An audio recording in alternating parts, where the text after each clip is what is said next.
Okay, hello students. I am going to go ahead and right now I'm going to demonstrate doing a drawing test at home. I have a series of sharp pencils and I'm going to go ahead and I'm going to draw a 3D object in front of me. In this case, I'm going to draw a skull. Before you do a drawing test, I really recommend that you set up your workspace and just make sure you're planning on using your entire page, okay? And then take a moment to really loosen up your shoulders, practice different line weights, make sure your pencils are sharpened. Remember to hold your pencil in different ways. And what I'm looking for in this drawing test is, are you using expressive lines? Are you using contour lines? Are you trying a different shading techniques like blending dark to light? Are you doing hatching? Are you doing cross hatching? Are you even trying stippling? So take a minute to warm up. Dark to light, dark to light. Make sure you're ready to go dark. And obviously we want to make sure we have those expressive lines, that freedom, and we're going super light. I'm practicing my ellipses that I can use, and ellipses can become a contour. If I wanted to make something like an apple, for example, right? I could wrap around, and then I can add an outline on the edge of the contour and then go ahead and make it more into an apple, add more hatching down at the bottom, maybe shade the background with some blending. Okay, so now that we've taken a minute to warm up, light to dark, a little bit more contours, okay? You could take a picture, post your warm up to Seesaw. Now let's go ahead and let's practice, okay? So I am going to go ahead and I'm gonna practice drawing this skull. So before you draw the skull, I would, take a moment to notice the big shapes, right? So whatever you're drawing, so I see a big circle here, like in the top. I see a big circle here, and then I see more of a boxy shape right there. So when you're looking at any sort of form, now this is 3D, you want to kind of break it down into forms. So I'm doing a big ellipses for that head, not worrying about it being perfect. And then I'm just going to go ahead and I'm looking at the angles of the chin, and I'm going to start to carve it out. Right, so this is the chin going down. Notice how light I'm going with my line, right? So when you're approaching things, you're going light. Now the mouth is curved, so I'm doing a little bit of a curved line now. And I'm noticing with the mouth, I see kind of a curve in there from my angle. So I'm gonna go ahead and I'm gonna add a curve of the mouth. And this very much, we're talking a lot in my class about well, how does art help us with college, right? Art does help you with college because you're kind of problem solving. You're breaking down something complex into simple shapes when you first draw it. Okay, so adding some curves. Notice how I'm moving around. Okay, I'm gonna go super light. And this, doing drawings like this, doesn't have to be the skull, can really help you score high on different things like line weight, value. Okay, if something is in the front, you're gonna go ahead, you're gonna darken it more, you're gonna give it more details. And I want you to think, during this demo, how different lines, expressive lines, hatching, how they're helping me to carve it out and figure it out. Okay, so I'm seeing a hard boundary at the edge of this eye. I'm just checking to make sure that this is still filming. So I'm gonna go ahead and I'm gonna darken this. Dark, and I'm seeing a shadow right there. So I'm gonna use my blending. So having a variety of art tools can really help you along. Okay, the crane of the head, I'm seeing a big swoopy curve, so I'm rotating from my shoulder, getting that ellipses in. Okay, continuing to work in details. Okay, that mandible of the chin is really coming out at me, so I'm gonna curve that around.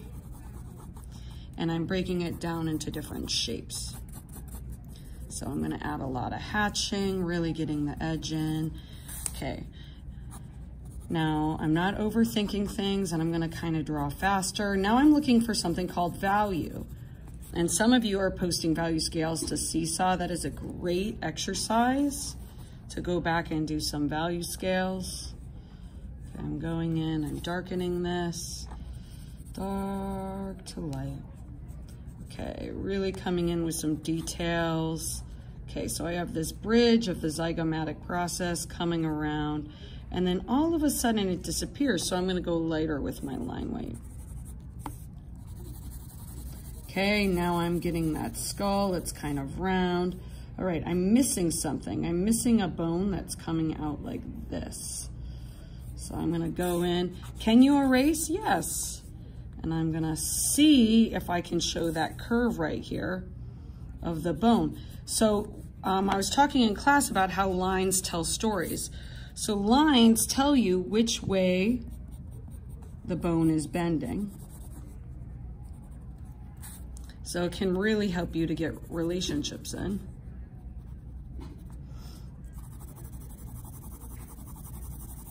Okay, putting in some hatching right there. Okay, I have this circle, then I have the mastoid process coming down. Okay, I'm not gonna obsess about it being perfect, but it is kind of a cylinder that comes out. Okay, also think about how am I using different line weights to make it seem round.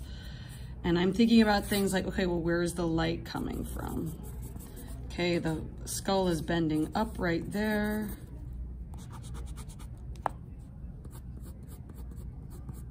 Okay, and then the nose is kind of going up.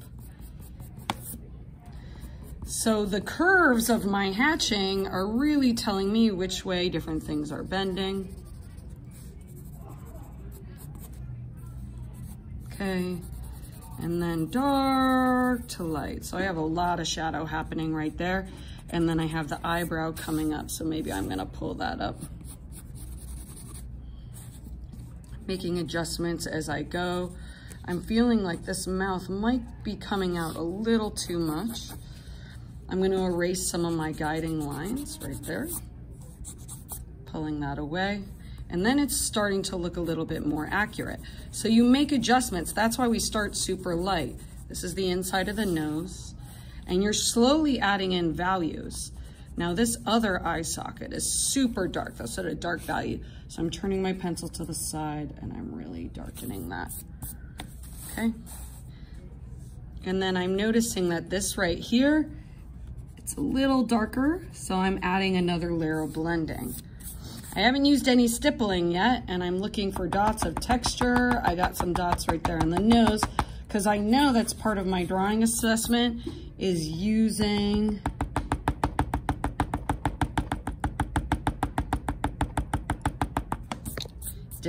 all sorts of different shading techniques. And I am seeing right here with the gums, a lot of lines coming out and then going in. So I want to see you two taking risks and doing something that you've never done before.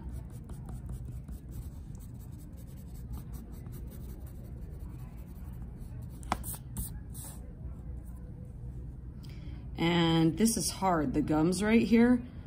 So I got like a curve, a curve, a curve, a curve, a curve, a curve for the teeth.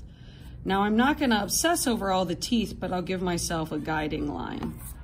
So this is where the teeth are. Now this is really a light value coming down each one, right? Really light, and then the teeth are going in like that. Okay, again, I'm not gonna obsess, but I'm gonna turn it around. Okay, give myself a guiding line for where the teeth end. Okay, and those teeth are very, very white. Give myself a little curve for the bottom. Okay, I'm gonna tell myself that's where all the teeth are going. Okay, and then I'm gonna bend up, really lighter line weight now. I'm seeing in class a lot of people are pressing down super hard when they approach drawing. You don't need to do that. You don't need to press down super hard. Okay, now I got this angle coming up, this coming down. So I'm noticing that I think the teeth go back a little bit farther. I made an error right there. They go back farther into the mouth. So I think I'm missing a couple of teeth. I'm not gonna obsess over it, but just for the sake of proportions, I'm gonna add this additional tooth. Look how that ellipses is helping me out. And then I have negative space right here, empty space where the mandible isn't. And then I have some more shadows. I'm gonna add another layer of hatching. Really going back and noticing that this skull right here, this is like really way darker than I'm giving it credit for. So I'm gonna darken that up. Now I really like doing demos before class, so this way I can walk around and I can talk to you guys. Okay, and I'm still seeing more spaces where I can add some stippling to kind of show the texture of the skull. So right now my pencil's getting a little dull. I went ahead and I sharpened a bunch of pencils before. It's really important to have a nice sharp pencil. So now I'm going in and I'm really following with my eye. So I'm less sketchy and I'm going in and I'm putting in more details. Now that I have a better sense of how things are going, I'm adding in really gentle shading to show that there are shadows here where the gums come in, soft boundaries, adding in some more detail, maybe pulling up some of the value. Okay, one thing I haven't done, and maybe I'll zoom out for this, is I haven't given myself shadows around the skull, right, for the cloth and the space around the edge. So I'm gonna just go ahead and make sure I have a clear idea of where the skull is stopping. And I think I'm going to go ahead and I'm gonna give myself a light value in the background. Okay, but I am noticing I do have an edge that's light around the edge. So what I'm doing is I'm going in and I'm solidifying a hard boundary at the edge. And it is really light. So now I'm going in and I'm pressing down super hard at the end. I'm like making the decision with my pencil, this is where the skull is gonna end. And you could go in and you could do this with any sort of form, like do this process with any sort of form. So the first step is always to go in with really, really light lines. Pulling up with my eraser, solidifying, and I'm adding in some highlights. I'm going in real gentle and adding in some light shading, some light blending. Notice I haven't once pulled my finger and started to smear because I don't want to lose all the texture that I'm establishing. Maybe I want to put in the little hook in the skull and I'm seeing the little screw because that kind of makes it a little interesting. Okay, and then notice how the line is curvy.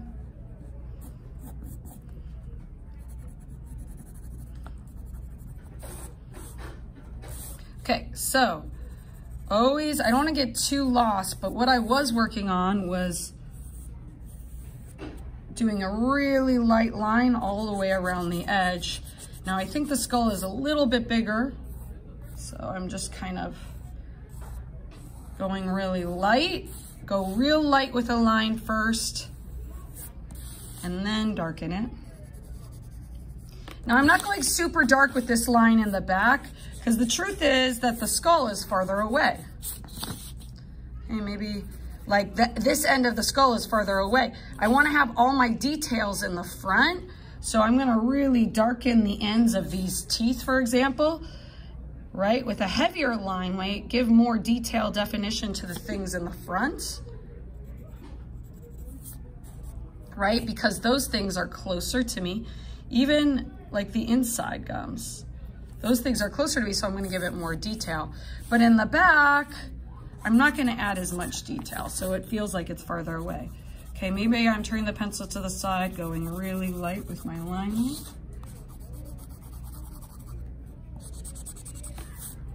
Okay, now I'm gonna go ahead and I'm gonna give myself a background value that is darker than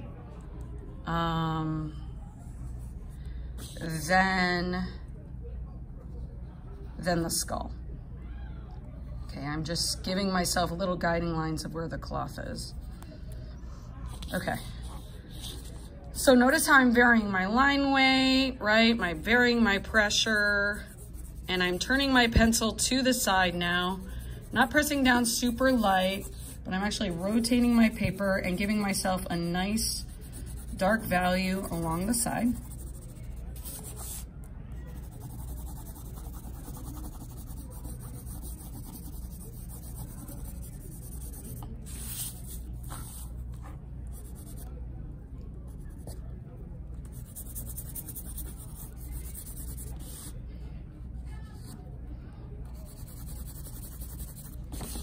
And I'm sorry I'm so quiet, but I'm just kind of like thinking about how I want to really use my finger now. This is the first time I'm using my finger because this wipes away details when you use your finger. And I don't want my viewer to be looking at the skull in detail or looking at the background. I want them to be looking at the skull in the foreground.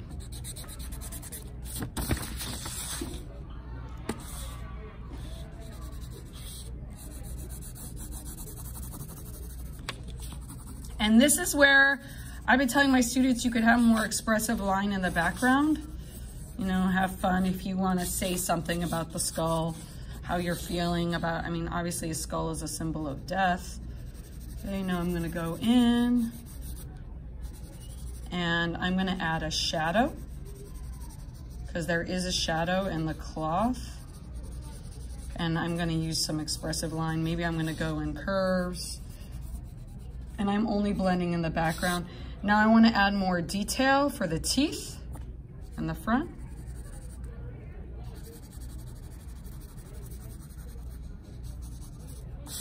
Okay, so that was a quick kind of like drawing assessment. I do want to come back to this, but I'm short on time as a teacher, and I want to do a drawing assessment of doing different forms. But here is one demo of how you can score high on the rubric. And you could go through this process of different line weights in class. I haven't used very much cross hatching, so I'm taking a moment to add some of that in, right? I see some shadow right here, so maybe I could go ahead and communicate to the viewer that the lines are curving. Hatching can be super light, so I can add some hatching in there, showing that it's curving up. But what you want to do, I'm going to add some curvy hatching right here, is show a variety of shading technique to try to make something look 3D, right? So if it's round, curvy hatching at the side can really help the viewer to understand that this is round. I'm not going to blend that. Now, a great place for me to add my cross hatching could be in the cloth. Right? So what if I wanted to take the time to tell the story with the cloth? Now there is a lot of power in taking the time to go ahead and really darken your values. Right? So I feel like in order to have the skull pop out, I need to bring down the value in the cloth. And then all of a sudden this comes out more. These teeth are also at a darker value.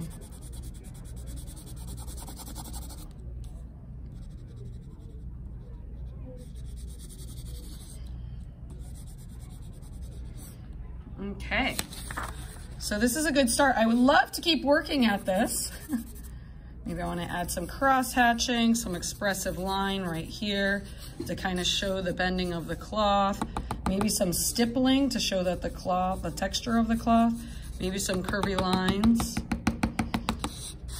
Okay, so we'll see if I can come back to this. Art is always abandoned. It's never complete. But notice how lines are going in different directions. I can't stop. Okay, good luck with your drawing assessment, guys.